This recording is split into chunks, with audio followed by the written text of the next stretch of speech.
Salut, je te retrouve avec beaucoup de plaisir afin d'exalter le Créateur des cieux et de la terre, celui qui a dit « Et voici, je suis avec vous tous les jours jusqu'à la fin du monde ».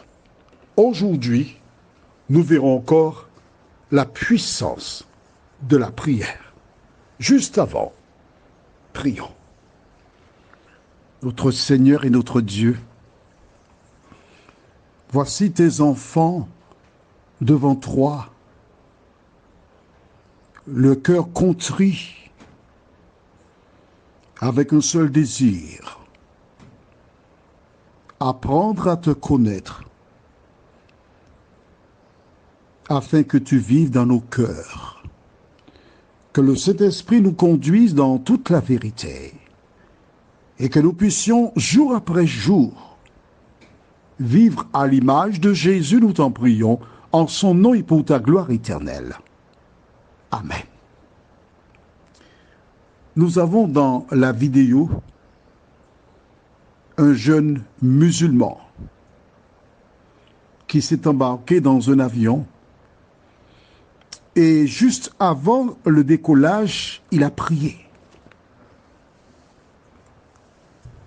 Et suite à cette prière, il a une vision, il a vu du sang, il a vu plein de dégâts. Alors il demanda à descendre de l'avion en expliquant que l'avion n'arriverait pas à destination. L'on tenta de le dissuader. Le commandant de bord lui rappela qu'en descendant qu'il perdrait ses sous. Mais il répondit à ce dernier, « Ma vie est plus importante que mes sous. »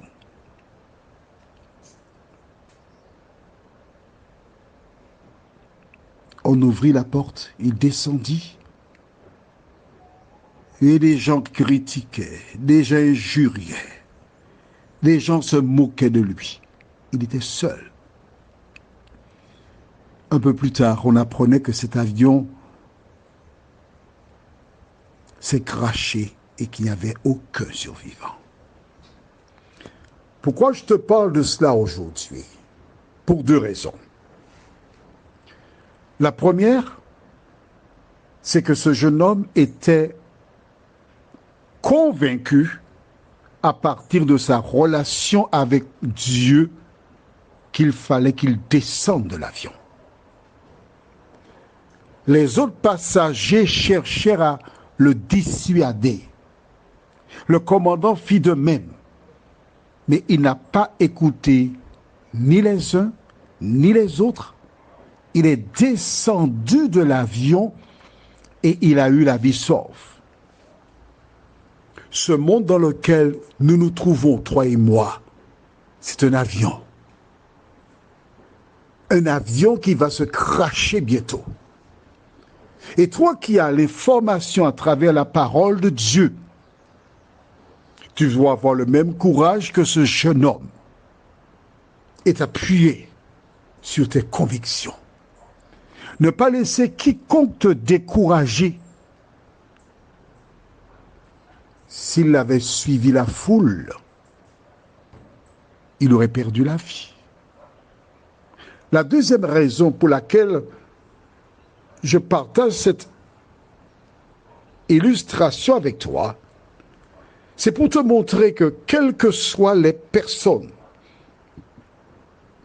leur origine, leur croyance, Dieu s'adresse aux personnes de toutes les confessions religieuses.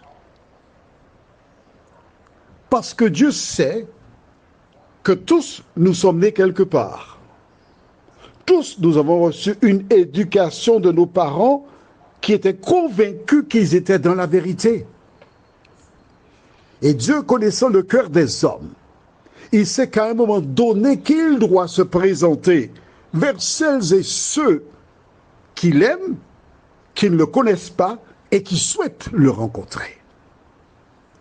À travers ce récit, Dieu nous interpelle. Il nous rappelle que nous devons toujours lui confier la première place dans nos vies.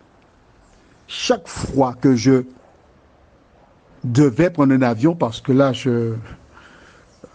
jusqu'à maintenant, je ne prends pas d'avion ni de bateau. Depuis le coronavirus, j'ai fait une croix sur ça, pour l'instant. Mais chaque fois, je priais.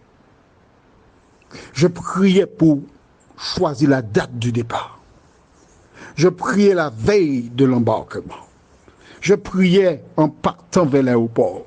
Je priais quand j'entrais dans l'avion. Je priais quand l'avion volait. Et quand il atterrissait, je continuais de prier pour remercier Dieu.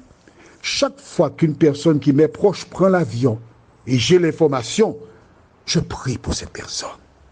On a l'impression que les avions ont l'habitude de décoller, d'atterrir sans problème. Mais mon ami, ce que tu ne sais pas, c'est qu'il existe des chrétiens qui plaident, qui interpellent, qui demandent à Dieu d'agir, de bénir l'avion, de bénir le commandant de bord et son équipage, toutes les personnes qui interviennent sur les avions et de permettre que l'avion arrive à bon port. Ne va pas croire que c'est parce que les choses sont ainsi faites, qu'on est formé, qu'on arrive. C'est pas vrai. La prière est une puissance. Lisons au livre de Genèse, Somme chapitre 37, versets 4 et 5, déclare: Fais de l'Éternel tes délices, et il te donnera ce que ton cœur désire. Recommande ton sort à l'Éternel, mets en lui ta confiance, et il agira. Probablement dans les écrits bibliques, ce jeune homme avait compris qu'il fallait donner à Dieu la première place dans sa vie. Et Dieu s'est chargé de lui. Nous lirons dans une autre référence, à savoir le livre de Job. Job est un homme qui a eu beaucoup de péripéties parce que l'ennemi a cherché à le détruire. Job chapitre 33, les versets 14 à 18, déclare: Dieu parle cependant tantôt d'une manière, tantôt d'une autre, et l'on n'y prend point garde. Il parle par des songes, par des visions nocturnes, quand les hommes sont livrés à un profond sommeil, quand ils sont endormis sur leur couche. Alors il leur donne des avertissements et met le sceau à ses instructions afin de détourner l'homme du mal et de le préserver de l'orgueil, afin de garantir son âme de la force et sa vie des coups du glaive. Tu as entendu? Dieu parle cependant tantôt d'une manière, tantôt d'une autre. Et cette référence, tu la trouves dans l'illustration, la petite vidéo. Es-tu à l'écoute de Dieu? Certes, on trouve ça magnifique que cet homme a eu la vie sauve grâce à la prière. Il a écouté qu'il fallait descendre. Et toi qui m'écoutes, qui lis la parole, que fais-tu? Cherches-tu à mettre en pratique la parole? À obéir comme ce jeune homme? Demain, nous aurons un intervenant, une autre vidéo où un homme que certains connaissent comme Jean-Emmanuel te parlera de la prière. Mais juste avant, prions notre Seigneur et notre Dieu. À travers ces différentes expériences que vivent des femmes et des hommes, nous réalisons comment la prière est indispensable.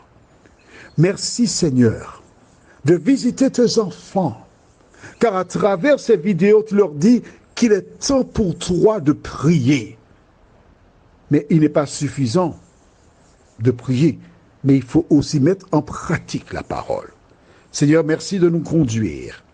de nous faire du bien dans tous les domaines, nous t'en prions, au nom de Jésus et pour ta gloire éternelle. Amen. Que l'Éternel continue de te bénir.